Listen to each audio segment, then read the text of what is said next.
The winter light fell like a thin blade over the bones of the prairie, and Maeve Calloway felt it cut deep into the ledger of her life. At 38, she ran Calloway Trading Post with an economy of motion and an accountant's eye. Her hands, calloused, scarred from years of splitting wood and packing flour, knew the balance of a scale as intimately as any preacher knew scripture.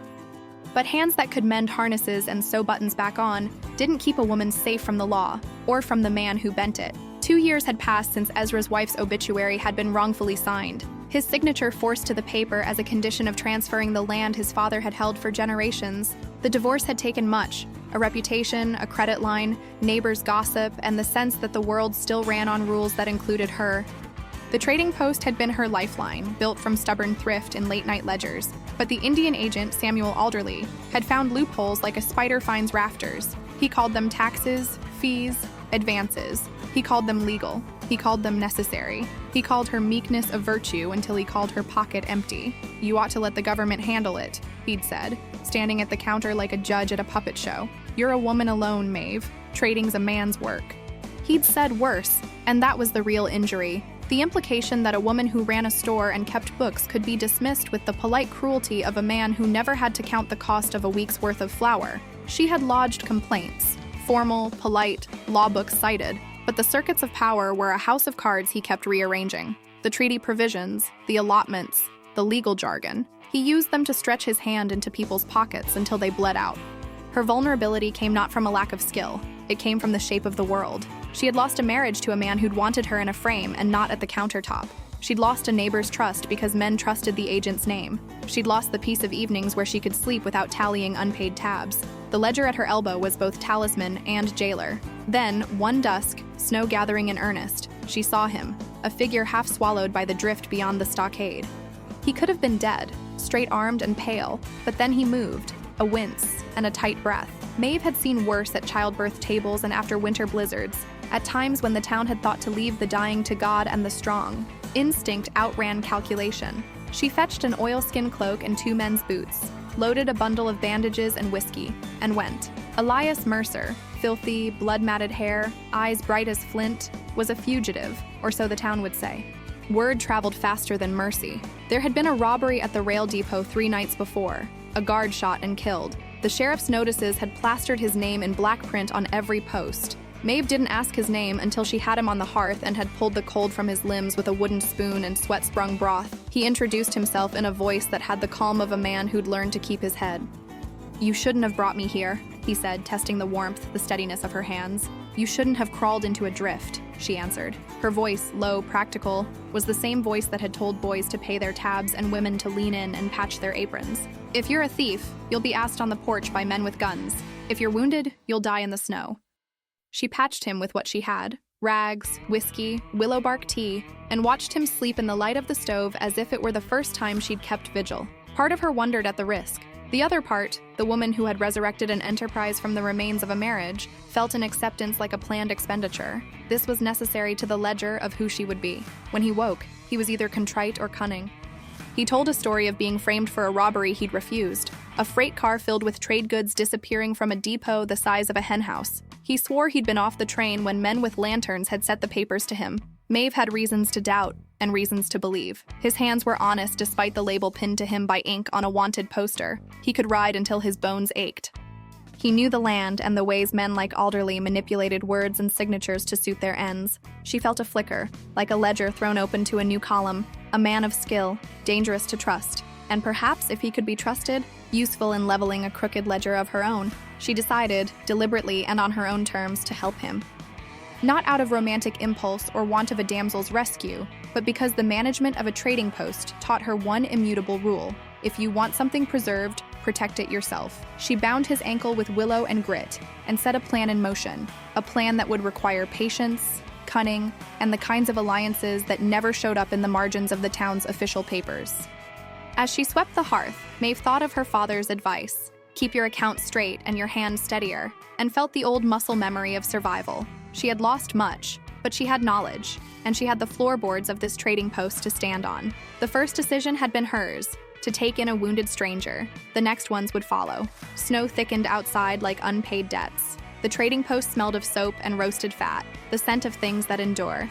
Elias slept in the loft under quilts that had once belonged to the wife Maeve had lost in a court of signatures, and sometimes she would pause at the ladder and listen to the patient rise and fall of his breath. She could have called the sheriff, turned him in, and let justice, such as it was, have its way. Instead, she chose something more complicated. "She'll be sorry," the sheriff had barked when a neighbor hinted at harboring a man with a blackened name. "You keep him. You keep trouble."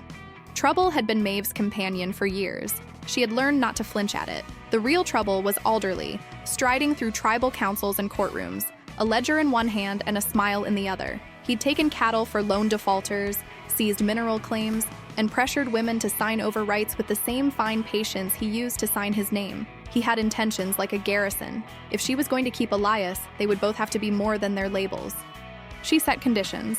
"You don't go to town," she told him, working the thread into a loop. "You don't speak to my customers unless I say. You mend the fence and stack the wood. You learn to read the top line of a deed. You earn your keep." He squinted at her as if measuring the price of a horse. "What's in it for you? If you shelter me, you shelter the sheriff's wrath." "Plenty," she said, "because a woman's accounting could take many forms. You have skills. The men who come through here fear you because of your name. Use the fear. I want you to lean into it, and I want in return that you teach me the roads men like Alderley walk. I want you to show me how they make signatures bend." He accepted, not with romantic deference, but with the reciprocity of two workers drafting a contract around a pot of stew. He showed her how to read the grain of paper, where a forged signature trembled, how a stamp could be coaxed into obedience with the right ledger entry. He could mimic a man's signature as easy as he could roll a cigarette, and his voice when he explained it had the intimacy of someone teaching a woman who'd kept a shop how to read the king's hand on a coin. He wasn't patronizing. He admired that she wanted knowledge as if it were ammunition. Outside, the winter tightened. Inside, they became a pair of busy hands. He scraped the iron stove clean. She sewed a thin patch into his coat. He learned the names of the flour sacks and the weight of a bushel. She learned how to track a man through the snow by the trace of his boots and the direction of a boy's cap. Survival was not an ornamental quality. It was procedural. They moved like two halves of a maintenance plan: action, response, repair. Their alliance depended on mutual competence. When a blizzard pressed the post between walls of white, Elias read the sky as if it were a book of omen. He found the old, well-hidden trail that led to a hollow in the ravine where dry wood collected like trapped birds. Maeve packed him provisions and stitched a headband to keep his hair from the fire, and for the first time in a long while, she appreciated the reciprocity of being seen. He saw her not as a delicate thing to be preserved, but as a resource to be respected, and that reframing was a warmth in itself. Word from town came in the form of a ledger left on the counter. Alderley had come through demanding more advances. A woman at the mill had been forced to sign over pasture land. An Indian family had seen cattle corralled under the pretense of debt. Their grievances bled together into one stream of corruption. Maeve read, counted, and scowled. Her mouth tasted like the metal of injustice. Yet she was not helpless. She trained Elias to be patient, the kind of patience that keeps a man waiting until the moment is right to move, not the recoil of panic that ruins plans. She taught him to handle a ledger, how to mark a complaint, and where to lodge it so it would not vanish under Alderley's preferred interpretation of law. He taught her how to temper the steel of her words so that when she confronted a joint counsel or a courthouse clerk, she would not be dismissed as an emotional woman, but acknowledged as a businesswoman. Their survival of the winter was not merely about keeping warm, it was about learning to shoulder burdens together without losing the identity of either. She gave him tasks that mattered to the post's survival, mending harnesses, delivering sacks of flour when the roads allowed, and he offered his own knowledge of men who had friends in golded offices and men who had rats in their pockets. They were negotiators of a new kind, two insurgents learning to make an honest ledger out of the chaos around them. When spring threatened the ice, Maeve considered the one truth she could not avoid. She had chosen this alliance. It was strategic, not sentimental, but in the marrow of her decisions, something else had begun: respect. Not the kind that forced her into silence, but the kind that listened. Elias did listen, when she planned, when she corrected, when she railed against Alderley's quiet cruelties. He did not speak over her. He honored her lead by learning to follow when she asked it. That scaffold of mutual respect would be the backbone of what came next. Spring crept like a rumor through thawing gullies, and with the thaw, Maeve noticed small things unraveling in the town. A woman opening a shutter earlier, a boy bringing in a sack of postmarked corn with a shy apology for its lateness. The trading post, always a compass in the community's scattered lives, began to hum more steadily. Business was never booming. No boom ever fit the contours of a woman who'd been told to accept smallness, but there was enough. Inside her walls, Maeve discovered the quiet architecture of her own strength. The trading post was not simply a business. It was a place of practical salvation. With Elias convalescent but still guarded, she set new routines. She kept the books with better discipline, not because she wanted to prove anything to anyone, but because she wanted to secure a future that no man, no corrupt official, could annotate away. She was practical, turning over old stock, bartering hay for wool, training Rosa, a Métis healer, in simple bookkeeping in exchange for lessons on herbal poultices that worked better than the crude tinctures the town sold. Rosa arrived one morning with fingers stained from elderberry and a satchel full of knowledge. She had been an outcast in her own right, the daughter of two worlds, and honored by neither. Together, they traded techniques. Maeve taught Rosa to balance accounts and demand fair credit. Rosa taught Maeve the difference between willow bark and hemlock, how to read a man's pulse like a ledger. Female solidarity became their soil. It sprouted medicines and plans. Maeve also taught Hattie Green, the widowed mother who handled the post of Cyanier's laundry, to read, starting with the labels on sacks and moving toward the more intimate script of legal notices. Hattie's hands had long forgiven hard labor, but not formal education. Maeve made a weekday of lessons and served stew, while Hattie learned to sound out the words allotment, assignee, mortgage. Maeve learned to translate law into actions Hattie could use: where to file complaints, whom to speak to in the county seat, how to document a grievance without looking like a woman shrieking at the moon. Maeve's skills became tangible. She learned to braid rope as a passable sailor. She taught herself to shoe a horse sufficiently. She hired a young apprentice, Jonas, to help run errands. She negotiated trade with a quiet ferocity that made Alderley's stenographers pause. At the post, she wore practical clothing, coarse wool skirts and a heavily mended jacket that told the story of a woman who moved and worked rather than sat and awaited rescue. Her skirts bore the stains of grease and flour, and those marks became her medals. The healing of Elias was not merely physical. He began to share parts of himself, small stories of nights on the road, of men who'd been his kind, and men who had not. In return, Maeve opened about Ezra's lawsuit, about the signatures forced in dim rooms where men like Alderley made decisions over whiskey. She admitted to Elias an old anger she'd swallowed, that being female had been used as a legal cudgel against her. "You could leave," Elias said once, watching her hair tied in practical knots.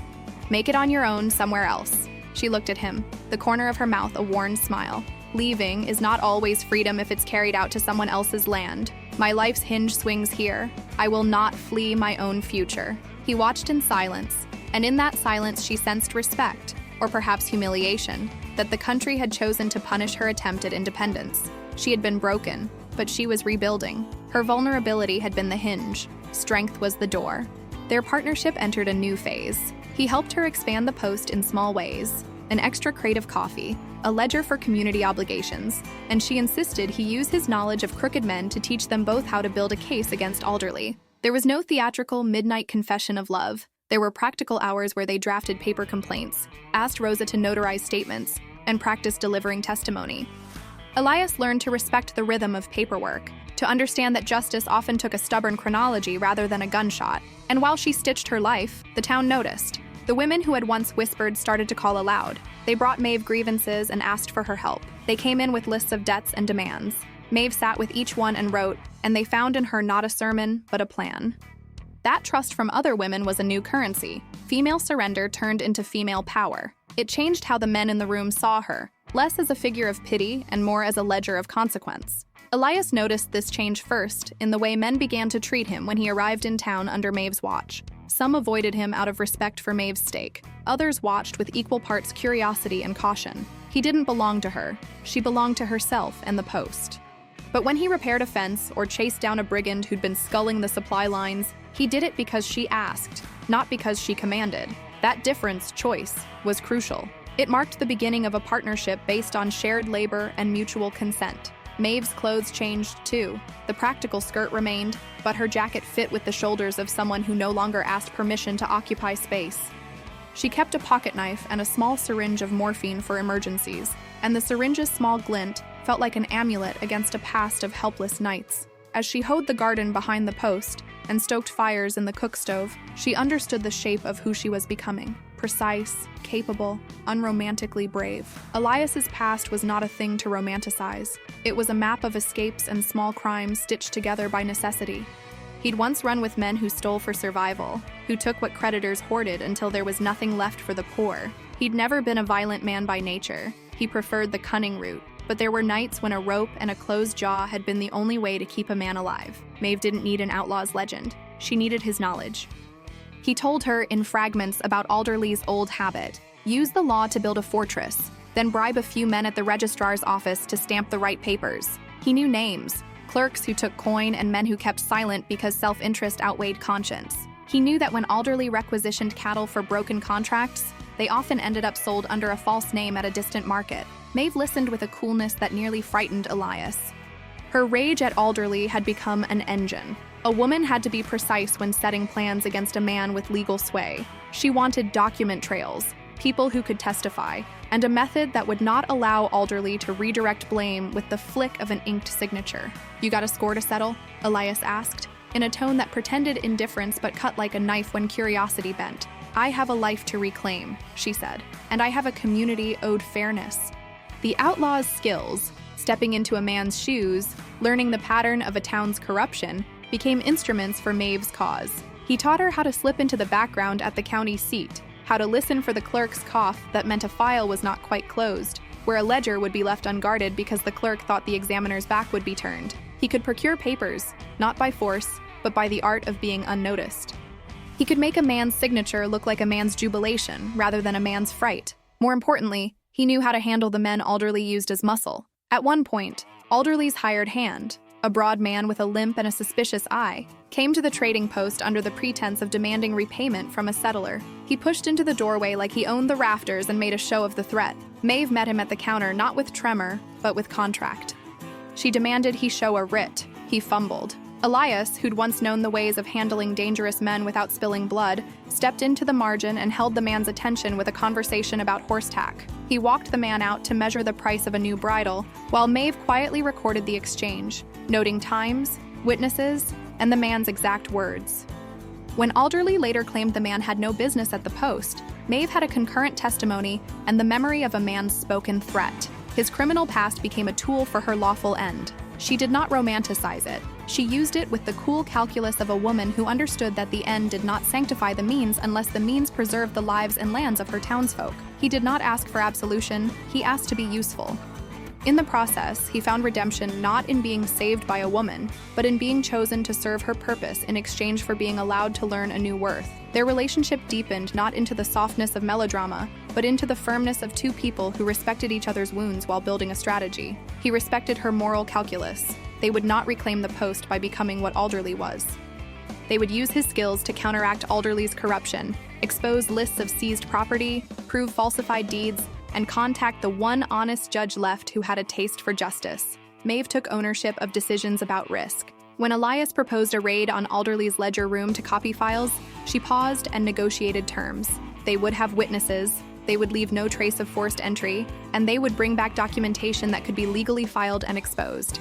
Elias nodded, obliged. He saw in her a leader, not a damsel to be rescued, but the general of a small, effective campaign. Their growing attraction was not sudden. It was composed of shared risks and mutual learning. They found themselves snatching moments, drying socks by the stove, sharing coffee when the sun barely rose, and trading stories about children they might have had in other lives. He taught her how to aim a rifle properly. She taught him how to write his name in a way that would be accepted by a clerk without suspicion. He learned to touch her hand with a lightness that recognized her autonomy. She allowed the tenderness, knowing that intimacy would be a choice she made, not a consequence. When Alderley's presence tightened like a noose, his men watching the post, his letters thinly veiled threats, Maeve did not shrink. She planned. She used Elias's past as a mirror to reflect Alderley's tricks back on him. If Alderley used signatures to steal land, they would gather signatures and testimonies to return it. If Alderley used bribed clerks, they would find the honest ones and charter their loyalty. There was a moral tension in using unlawful knowledge to pursue lawful ends, but Maeve reconciled it with a view that law without justice was a parasite, and she would be the surgeon. She had been wronged. She had learned new skills. She would take back what the man had taken, and do so without losing herself. In Elias, she had an ally who could move in the dark. In herself, she had a light steady enough to lead the way. Maeve had rehearsed the truth in the quiet hours, when the trading post had emptied and the stove glowed like a faithful heart. The injustice she'd endured had been slow and bureaucratic, a signed paper here, a coerced witness there. But the result had been visceral. Land gone, freedom narrowed, neighbors' whispers hardening into suspicion. She remembered Ezra's face when he'd signed the settlement under pressure. He had looked like a man whose chest had been sewn shut. The signature was not his. It was the agent's coercion converted into legal script, and she'd watched the deed transfer as if the world had simply swallowed her. She could have fled. She'd considered it. There were offers. Some men suggested she sell the post cheap and take up a new life in a city where men with more money and less brutality could keep their hands off her affairs. But fleeing meant surrender. Her name was carved into the walls with every ledger scrawl and every barter receipt. She was not going to let Alderley's neat lines erase her existence. She wrote down what had happened. She gathered receipts, bills of sale, and the names of 3 neighbors who'd seen officials' lights at odd hours. She took Rosa and Hattie into the back room and they made lists. People coerced to sign, people who had livestock taken under dubious claims, and the day's ledger entries mysteriously altered. The women were a chorus in a small church of resistance, and their voices became instruments of proof, not mere ire. The fight crystallized into a plan that was as deliberate as it was personal. First, they would document everything. Second, they would protect their community's wealth by spreading ownership in ways Alderley couldn't easily seize. Joint names on deeds, communal roping of cattle titles, making property records less solitary and more communal, which made predatory seizure risky. Third, they would strike legally and publicly by taking their evidence to the county judge and a trusted journalist in a larger town. They would create a record that could not be silenced by a well-placed bribe. It was not a romantic crusade. It was a series of hard steps, meeting with the honest clerk Elias had identified, convincing him to reveal his records, traveling to the county seat with a portfolio of affidavits, and presenting to a judge not the trembling of a wronged woman, but the cold, clear facts of a fraud. When she told Elias, her voice barely rose with anger. "I don't want token vengeance," she said. "I want restitution. I want the legal record to acknowledge what Alderley's done so that he cannot do it to another." He admired the clarity of her resolve. "And where do I fit into this?" "You watch the men who might be sent by Alderley. You divert them, you intercept letters, you make sure Alderley's men can't take documents from my counter. You do the dirty work that must be done without turning this into a madman's raid." He agreed. She chose his role carefully. She never allowed the narrative to become that of a woman ordering a man to do her violence. She requested aid, and he answered by standing in the margins with a readiness to act where law could not reach in time. He respected the ceiling she'd set. No lethal traps. No turning of the town into a battlefield. The plan also involved other women stepping into roles they had been taught by Maeve. Hattie would lead a round of women to witness a standing of a deed. Rosa would provide medical cover if things turned rough and would lead the ceremonial oath. Jonas would deliver messages. Each had a stake. That shared risk leveled the dynamics. This was not a solo drama of a woman versus a man, but a communal effort to repair a rent in their social cloth. When Alderley first caught wind of the whispers, he laughed and dismissed them as the fanciful growls of inconvenient women. He underestimated the power of women who had learned to read and counted their losses in the ledger. He mistook a trading post for a parlor. He did not account for the way Maeve organized a room, the way she turned testimony into an instrument and a tool. There were moments when the righteous fury burned so hot in Maeve's mouth that she feared it would consume her. "Why won't the law just do its job?" she asked one night, exhausted by the bureaucratic hurdles. Elias's hands found hers, not to quell but to offer the quiet of partnership. "The law is a tool," he said. "You wield it better than most men I've known." That acknowledgement, quite perhaps the only one she needed, sharpened her resolve. She made hard choices. They would not simply burn a bridge. They would remove Alderley's capacity to burn anyone else's. That meant exposing the registrar, finding the paper trail, and presenting a case so thorough a judge could not ignore it. It meant risking their safety by going to town with testimony that might land them in Alderley's crosshairs. It meant confronting men whose livelihoods depended on the agent's favors, and standing firm as the pressure mounted. Maeve slept poorly, but with a clarity that steadied her. She had been broken, but not bowed. Her fight was not for revenge, but for reclamation, for the small people who kept the town's lights on, for the women's names on deeds, and for the stubborn principle that a woman's tether to the land ought not be severed by the ink of corrupt men. If they were to win, it would be because they had prepared as if the world would not hand them mercy. They would take it. They built the plan like a house. Foundation, then framework, then roof. Maeve took the lead in the courtroom end, compiling documents, orchestrating witnesses, and learning the cadence of the judge's temper. Elias handled the fieldwork, watching Alderley's men, securing documents that had been misplaced at the registrars, and making sure no threats reached the trading post unseen. They functioned as equals because duty required it. Each held a critical piece of the campaign, neither more important than the other. Their strategies were as mundane as they were brave. Elias used his knowledge of routes and forged credentials to create alternate leads that kept Alderley's hired men busy chasing shadows, while Maeve and Rosa secured sworn statements. Maeve cataloged every transaction she had reason to doubt and transcribed testimonies into neat bundles. The women who had once been customers at the post were now witnesses. Hattie took the stand with a composure that surprised even herself, reciting dates and details with a clarity that would later be quoted in court. What cemented their partnership was the way they taught one another. Maeve instructed Elias in the patience of paperwork and the art of phrasing a complaint so a judge could not dismiss it as a woman's theatrics. "You need to present it like a fact," she coached, tapping a pen. "No flair, no bitterness. If it's a list, present it as a ledger." He, in turn, taught her techniques of concealment that kept priorities safe without transgressing their moral line. How to plant a document in a library catalog so a clerk would find it during an audit. The art of convincing a man that a file he had was worthless so he would stop guarding it. The knowledge exchange was not imbalanced. It was a blending of practical trades. Each fed the other. Romance threaded through this partnership quietly, with the intimacy of those who risk their lives for one another. Shared jokes about the absurdity of certain legal clauses. Small touches when a hand was needed to steady an inkpot. The weighted silence of two people who slept back to back yet felt the other's breath. It was not a melodrama, but a mature affection grounded in equality. He never attempted to direct her plans. When she asked him to watch the road, he did with the diligence of a man who revered her decisions. She never used his presence as a shield. When she stepped into the courthouse, she did so with a spine forged by the knowledge that whatever happened outside, she had chosen the path. There were moments when each forced the other to grow. Elias learned to speak softly in a courtroom and to translate his cunning into evidence that would stand under oath. Maeve learned to accept physical assurance without surrendering control, allowing Elias to clear her path of potential danger, to stand in the doorway while she met Alderley's threats head-on. It was the mutuality that made their bond a model of partnership. He did not rescue her. He supported the force she already was. Their collaboration extended beyond the personal. The trading post became a training ground for communal defense. Women began to form nightly meetings where they learned to write and sign their names properly in witness of one another. Rosa formed a small collective to ensure that medical supplies and basic legal documents were available to those who needed them. Maeve set aside a corner of the ledger for communal ownership, recording shares as evidence of collective stake. They made strategic choices together. When Alderley's men threatened to seize a young settler's oxen, Maeve and Elias organized a caravan of witnesses who would refuse to appear if the seizure occurred without due process. It was a simple calculus: make corruption costly. They leveraged the community's right to be heard and their mutual solidarity into protection.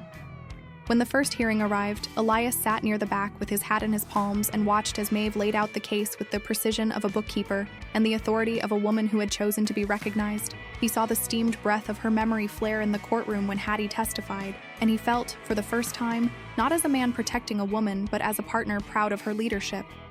There were cracks, moments of tension when their decisions diverged, when a choice required one of them to risk more than the other.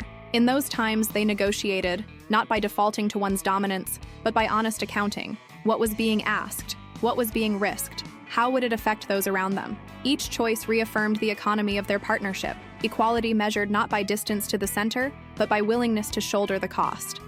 On a cold morning in late spring, as testimony rolled and the sum of their preparation laid out under oath, Maeve felt the shape of their equality as plainly as she felt the weight of the books at the post. She was not the passive object of a man's heroism. She was the architect of a plan that used both their talents, and the victory, if it came, would be shared. Whatever the outcome, they had become better people through the contest.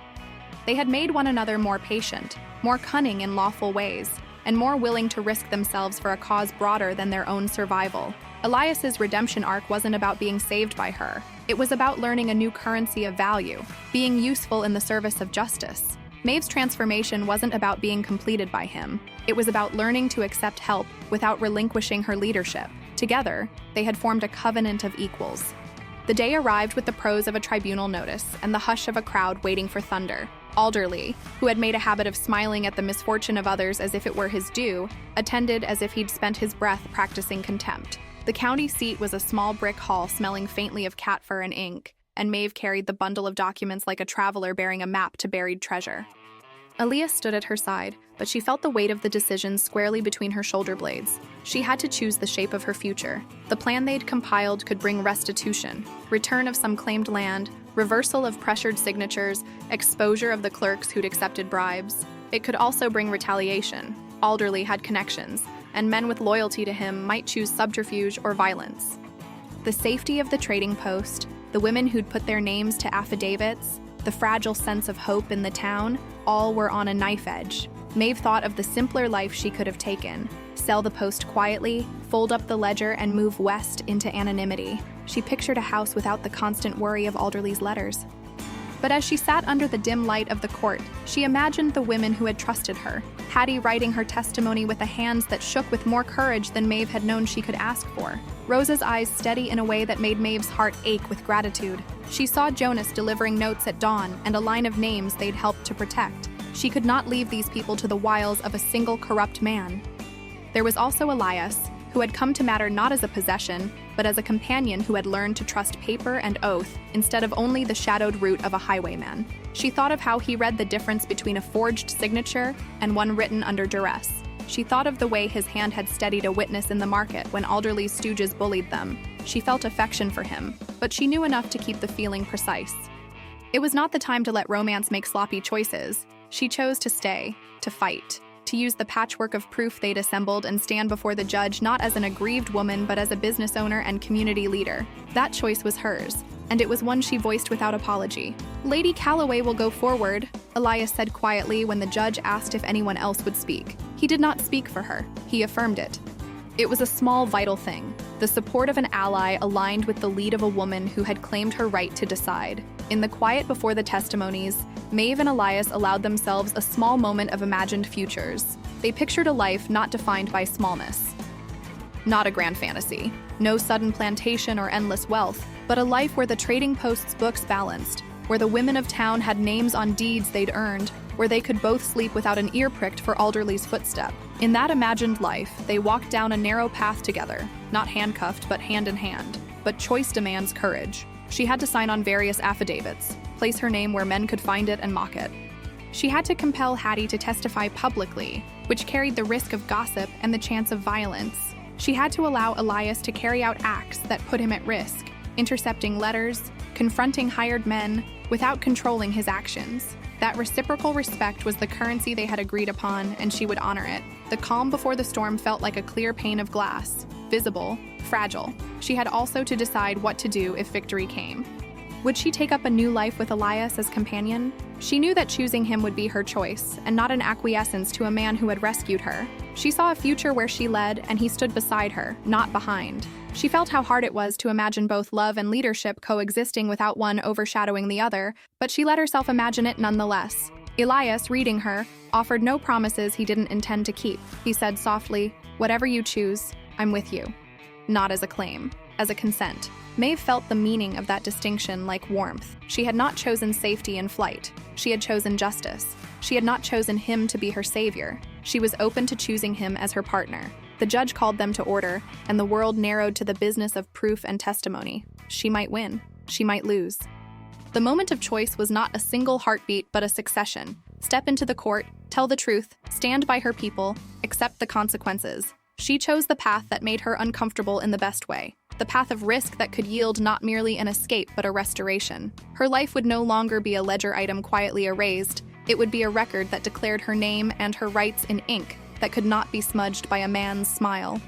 The town's heartbeat quickened in the days following the filing. Alderley's smile hardened into something like an oath. He could not simply dismiss them, not when affidavits had been filed and the county judge had noted irregularities. He lashed out in the only way a man like him knew how, through the apparatus of his influence. A clerk who had once catered to his bribes now issued vague notices of missing documentation on Maeve's file.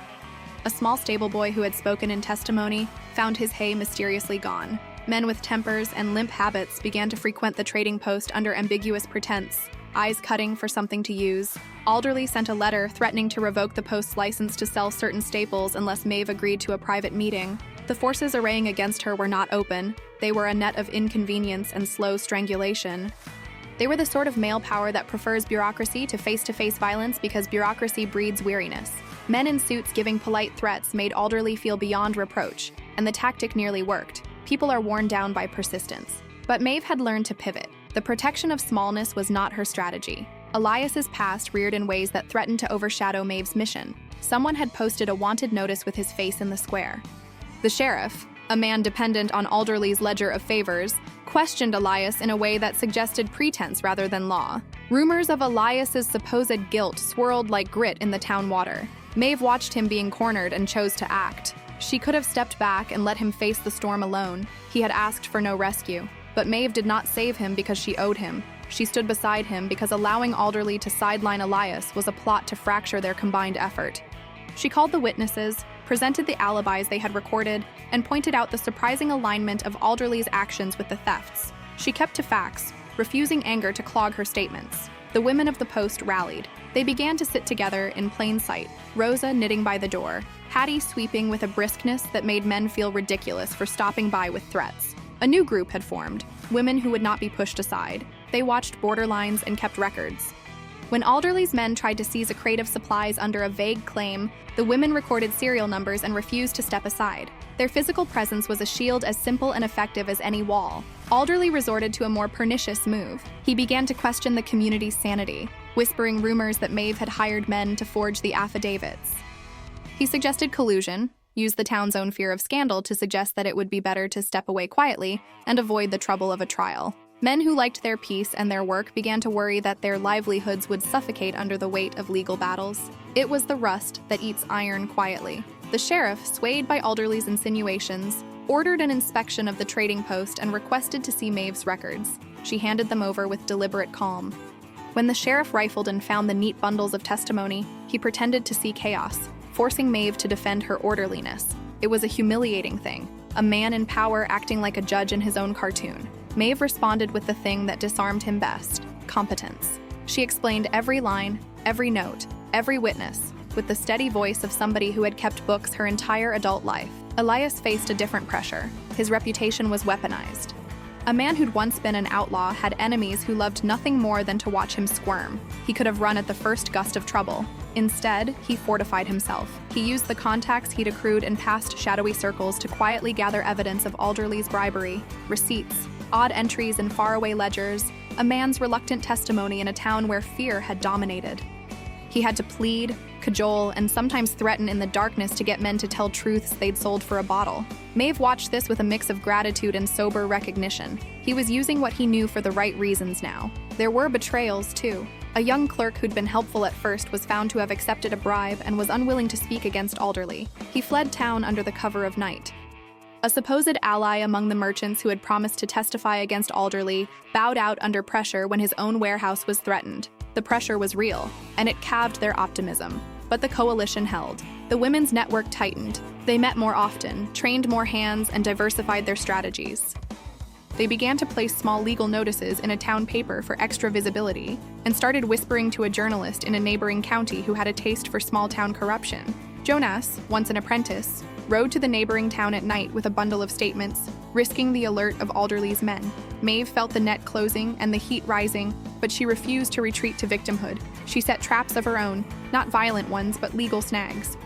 When Alderley tried to move on a man's cattle with a bogus writ, Maeve produced a notarized document proving joint ownership with a neighboring family. When the sheriff came to demand explanations, she had witnesses ready to confirm dates and times. When Alderley threatened to revoke licenses, she called in a minor inspector, a man who owed her a favor, and made the attempt unnecessarily costly for Alderley.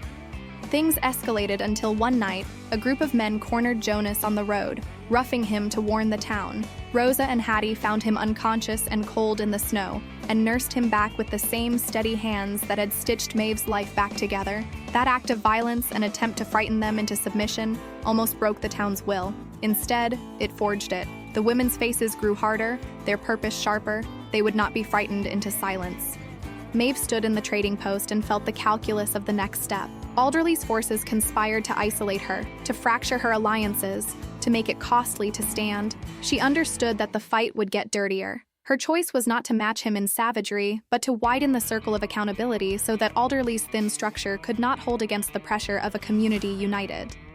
She prepared, in secret and with steady hands, to strike where Alderley thought himself most safe, his reputation. Night fell harder that week, like a curtain drawn across the town, and with it came the blow that every resistance fears most: betrayal from the inside. The man who had once served as an honest clerk, an aging fellow named Crawford, who had seemed exhausted of all but integrity, was revealed to have been on Alderley's payroll for years. He had supplied tiny omissions and late stamps that created a slow death from paper cuts. When his name surfaced, Maeve felt the rug of her plan slip like a boat losing its moorings. It was not merely Crawford's treachery, but the fallout that tore into her. A file they'd counted on, one that contained eyewitness testimony to a coerced signature, was missing. The county magistrate, appointed by higher powers and not entirely immune to Alderley's social gravity, declared the testimony inadmissible because of a minor procedural error. It was as if the law had been designed expressly to wash its hands when power was pressured. Maeve stood in the courthouse corridor like a woman watching a building crumble one brick at a time. News traveled to the Post that Jonas had been beaten worse than anyone had first thought. He had survived, but not without lasting damage, an injured arm that might not straighten fully, the skeleton of a boy bent by men who had judged his courage too cheap. Maeve's stomach turned with a rage that had nothing romantic about it, and everything to do with fury at a system that allowed men to attack children without consequence. Elias, whose skill was to move in shadows, made a mistake that night born of desperation. He threatened Alderley's man in the open, in a way that made Alderley feel the pressure and go public with accusations. The sheriff, eager to curry favor back to a man who had been generous with bribes, pinned a renewed, dramatic wanted notice with Eli's face centered and bold. The town's gossip machine, hungry for a spectacle, churned. Maeve watched Elias become a target again because of one rash action.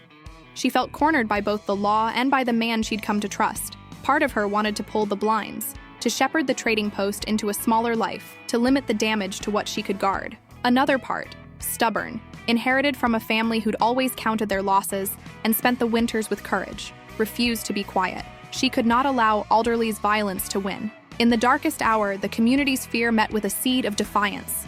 Hattie, whose hands had once trembled at the thought of standing in court, insisted on addressing the magistrate. "You speak for the poor and you do it like God's business ends with the rich," she said, voice cracking and resolute. "You have been told how to sign your consciences away. We will not." But words alone could not repair the missing file, nor erase the wanted poster with Elias's face on it. Maeve had burned her last small reserve of savings filing appeals. The ledger of their movement now had entries marked in red, and the red was getting deeper. In the Post, Maeve retreated to the back room, and there, by the dim oil lamp, she allowed herself to feel the weight of a woman whose plan was fraying. She had been broken before. The knowledge did not sting as much as it once had. But this felt different. The stakes had spread beyond herself to include the names on the deeds, the neighbors who'd turned their keys over to her custody, the women who'd trusted her with their claims. She tested for a moment the idea of giving up, sell the stock to Alderley's men at a price that would feed them for a year and step away. The thought of living under a new name was like an anesthetic. Elias found her and did not offer grand speeches. He took his hat off, sat slumped, and said simply, "I've made it worse." "You didn't make it worse," Maeve said, though her voice trembled like a needle. "You tried to protect. We misread the edges." He met her eyes then, flushed with the stays of a man who had been stripped of his dignity, in ways that made him want to bite. "I can leave," he said. "I can take what I've earned and go while you make the case." She looked at him and felt a brittle pain. The idea of him leaving was not a loss of safety. It was the thought of erasing a hand she had learned to rely on. "If you leave, you go alone," she said, "and I won't be able to do that to you." She knew the forceful, instinctive response was to refuse him permission to sacrifice himself alone. She refused it because she had learned what it cost to be saved by someone else. She did not want him to do what men had asked of her for decades, exchange his freedom for her comfort. "We either do this together," she said, "or we do it alone." Elias rubbed his jaw and let out a breath that was both frustration and respect. "Then we do it together." They had to accept the bitter truth. Their victory could not be purely legal now. Alderley had tightened his net to the point where courts favored him and public opinion favored safety over justice. They needed more than affidavits. They needed to reveal the man behind the smiling office, a strategy that would require skill, nerve, and all the ugly truth they'd been gathering in the dark. It would mean leveraging the journalist Jonas had sent the statements to and risking the town's safety for the chance of national scrutiny on Alderley. It was a night of broached confession and quiet vows, of admitting what they'd lost and deciding what they would risk to reclaim it. Maeve looked at Elias and saw not a man begging to be redeemed, but a partner who'd learned the economy of giving and receiving. She felt in the deepest place of her chest the stubborn ember of hope that had guided her through the worst tides of her life. In that ember, she found the clarity to act. They would use Alderley's arrogance against him. He believed his actions were invisible. They would make them visible, make the county paper and the neighboring towns see what he'd done. And if that failed, they still had the trading post, the women, the shared ownerships, and the stubborn refusal to concede the field. In the darkest hour, they lit a tiny candle and set it to burn toward the morning. After the darkest hour, Maeve found there was a certain arithmetic to rising. You counted the losses, you accepted them, then you allocated resources to the parts you could repair. They had burned through funds and faced betrayal, but they had something else Alderley could not buy, an untidy, stubborn community that now recognized its own strength. Maeve called a meeting in the post. The men came, some with sheepish apologies, some with concern. The women were there in full, Hattie with the scar on her knuckle from decades of work, Rosa with a satchel of herbs and a small notebook of testimonies, even older Mrs. Beckett, who rarely spoke but now nodded with steel in her eyes. They made a plan that was part legal, part publicity, and part direct confrontation. First, Maeve and Elias coordinated with the journalist who had taken their affidavits, a hard-nosed woman named Clara Beaumont from 2 counties over who smelled of ink and sunlight. She arrived like a gale, asking pointed questions and scribbling notes in a way that suggested she believed the story's dirt had the taste of national salad. Clara believed in exposing rot in public forums. She believed in the small people whose names were otherwise smudged from history. Second, they created a safer web of ownership. Maeve instructed families to place deeds in joint names, wives and husbands together, mothers and children listed, making Alderley's tactic of seizing land under single-name claims less tenable. The trading post set up a trust-like ledger where livestock and goods were recorded with multiple signatories, which made seizures legally complex for Alderley. Third, they planned an exposure. Elias used his network to secure a ledger from a distant auctioneer that showed Alderley's patterns, where cattle had gone and under what names. Rosa and Maeve created a packet of notarized statements, and Clara promised to run a piece that would not only describe the crimes, but name names.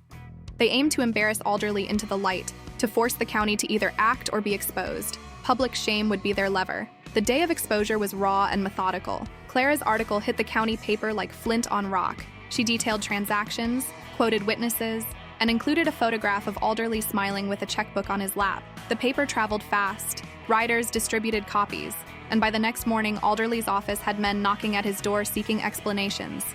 What followed was not immediate triumph. Alderley lashed back with legal threats and a smear campaign aiming to depict Maeve as a woman led by a fugitive and his band of violent friends. But his defense looked thinner against the steady accretion of evidence. Documents Elias had obtained, testimonies notarized by Rosa, and Clara's relentless prose. The townsfolk who had been reluctant to speak now refused to take Alderley's calls. The sheriff's deputies, who had turned questions into intimidation, found themselves answering to reporters. Maeve herself stepped forward publicly for the first time with a speech that was not bombastic, but focused like a ledger entry. She spoke plainly about what had been taken and why restitution mattered. Her voice did not quake. It had the calm of someone stating balance in a dispute. "This isn't about me," she said in the town square, her eyes steady on the faces gathered. "It's about the principle that a person's name cannot be stolen because another man has more ink." Her words moved people not because they were elaborate, but because they were true. The women in the crowd wept quietly. The men who'd once cheered Alderley shifted uneasily. Clara's column and Maeve's speech together made Alderley's office a subject of ridicule and scrutiny. The county judge, whose pride pricked thinly now that the paper's headlines hummed across town, could no longer ignore the mounting pressure. Elias played a quiet but crucial role. He confronted a man who had been Alderley's second in command and managed to secure from him a signed confession of being paid to file false writs. It was a dangerous meeting, handled with the kind of negotiation that required both caution and a show of muscle in the right moment. He did not strike. He made offers to the man's conscience, and in the end, the man signed. The exposure culminated in an inspection ordered by the state. Alderley's books were examined, donations and patterns emerged like veins in leaf. Men who had once been his allies turned away, some fleeing to protect their reputations. It was not total victory. Laws took time, and Alderley still had powerful friends. But it was a decisive shift in momentum. As for the personal arcs, Elias's name was cleared slowly, first by Clara's reporting and second by the confession Maeve had orchestrated through patient work. He stood at Maeve's side during the legal hearings, not as a man overshadowing a woman's victory, but as an equal who had earned his place. The trust that had grown between them took new shape. They slipped into a quiet kind of love that was built on mutual respect, shared hardship, and practical tenderness. Tending to a burn, repairing a fence, reading a ledger together. Maeve's public transformation was visible in the small things. A new set of boots that fit her better, a jacket with shoulders that bore the weight of a woman who had fought hard, and a scarf Rosa braided into the tassel of her package ledger. The physical changes tracked her inward growth. Her posture straightened, Her laugh returned with more frequency. There were still times she woke at odd hours and checked the door, but the check now was habit, not dread. Other women in town changed too. Hattie negotiated better wages for washing at the mill. Rosa opened a small apothecary attached to the post with Maeve's help. A young widow who'd once been pressured into a bad mortgage now had collateral in joint ownership. These were not grand gestures, but the incremental workings of a new ecosystem that protected its own. Maeve led a brunch at the post for the women who had been part of the fight. They laughed over coffee thick as stew, and for the first time in a long time, she allowed herself to imagine a future. Not a fanciful one, but a pragmatic life where the ledger balanced and the post stood as a hub of fairness. She imagined buying a small parcel of land in joint title with a woman neighbor, so Alderley's tactics couldn't easily take it. She pictured Elias working the small acreage with her, not as a man who owned her, but as a partner who turned the soil beside her. She had risen, not unscathed but competent, commanding and compassionate. The people who had once watched as a woman with a trading post were now watching as a woman who had built defensive muscles out of paper and solidarity. In the ascent, she did not lose herself. She found a clarified purpose and a companion who matched her steps. The courtroom that had once felt like a cold pantry of judicial disinterest became, slowly and deliberately, a stage for accountability. With the journalist's piece and the confession they'd procured, the judge, now aware the county's reputation was at stake, granted a deeper hearing into the chain of transactions Alderley had orchestrated. The evidence pile Maeve had accumulated, once dismissed as petty grievances, now read as a pattern: predatory seizures, falsified documents, and bribes masked as advances. Each witness who had been coached by Maeve presented with a clarity that surprised the opposition. Jonas, his arms still stiff but voice steady, recounted how a shipment of flour had been redirected under a false writ. Hattie, resolute, demonstrated the method by which signatures had been coerced. Rosa explained the time she saw Alderley's men haul cattle late at night under the pretense of debt. They spoke as a chorus of truth. Their testimony was not theatrical. It was incisive, and that made it harder to deny. Elias testified as well, not as a repentant criminal seeking absolution, but as a man who had been a witness to financial transactions and could identify the men who had moved goods illicitly. He did not dramatize his past. He owned it. He explained how he had obtained a ledger from a distant auctioneer and produced receipts tying Alderley's men to off-site sales of the very cattle and goods he had claimed in the county. His calm honesty struck harder than any outburst might have. Alderley tried to counter with his usual tactics: charm the courtroom, discredit witnesses, employ technicalities. At one point, he attempted to accuse Maeve of collusion with Elias, suggesting that a woman of her position must be manipulated by a man, and the room grew tense. Maeve faced him with a quiet confidence that had been honed in the small hours with ledgers and witnesses. "We are not a conspiracy," she said. "We are a community seeking the law to work as it should." That statement, both simple and true, resonated with the judge. The law, on its best days, is a tool for righting wrongs. When wielded carefully, it remedied more than anger. The judge, perhaps aware of the court of public opinion now focused on the county, made a decision that swung in their favor. Alderley was removed from his office pending a full investigation, and several of his close associates were charged with complicity. It was not a clean vindication of every injury Maeve had suffered. The law seldom wrote immediate checks for broken lives, but it was restitution for the community. Property titles were reviewed, many of the stolen goods were traced and returned, and some compensation was ordered for those seeped into debt by Alderley's machinations. It was not the complete triumph she had dreamed in the quiet moments, but it was a lawful acknowledgement that the agent's methods were not above reproach. The real victory, perhaps, was not the court order, but the new balance in the town's social ledger. Women's names on deeds were returned to prominence. The notion that a woman could be written off for legal convenience began to crack. Men who had been silent found courage to speak, many making amends. The trading post became a symbol of this new equilibrium. Her romance with Elias settled into a mature, reciprocal love that acknowledged scars without needing to polish them. He never claimed to have saved her. He had been an instrument in a broader movement he respected. She chose him with a clarity that was not the result of hysteria, but of shared battles. They did not rush into marriage because marriage would have been the neat bow some expected. Instead, they crafted a partnership that matched their lives. They moved into a small house adjacent to the trading post. No grandeur, but ownership. The papers were in both their names, a legal constellation that made their dependence mutual. There was a scene in the post after the decision when the women gathered to record the names of those whose property had been returned. Maeve sat with them, ledger open, pen poised. Rosa passed around a small bowl of tea, and Hattie prodded Maeve to add a small note about gratitude. Jonas, bandaged but cheerful, announced he would apprentice formally as the post's bookkeeper. The town's rhythm returned to a steadier beat. Maeve's transformation moved beyond the courtroom. She'd gained financial security that allowed her to expand the post's scope, to trade fairly with neighboring communities, to stock medicines Rosa needed for her apothecary, and to allocate a small emergency fund for the women of the town. She was not a woman who had been rescued into dependence. She used the legal victory to build an economic platform that ensured autonomy. Elias, too, found a new place.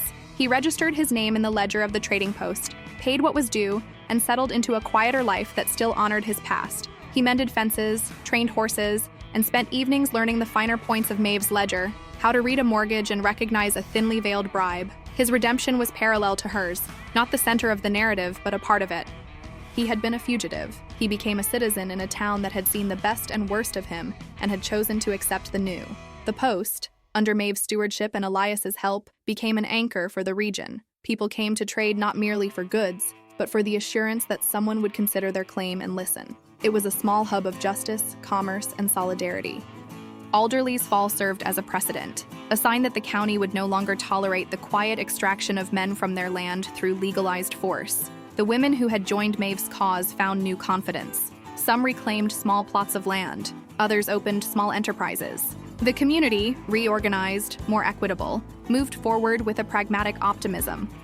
Maeve and Elias, at the center of this rebirth, stood as equals, two people who had learned to trust one another's skill and judgment and had chosen, freely, to build a life together. The first spring after the hearings, the trading post was a hub of quiet industry. Morning light fell through glass dusted with storefronts and warmed the ledger on Maeve's desk. The shelves were fuller. Rosa's apothecary was well stocked. Hattie had negotiated a contract with the mill for a fair wage, and Jonas, young, square-shouldered, managed deliveries.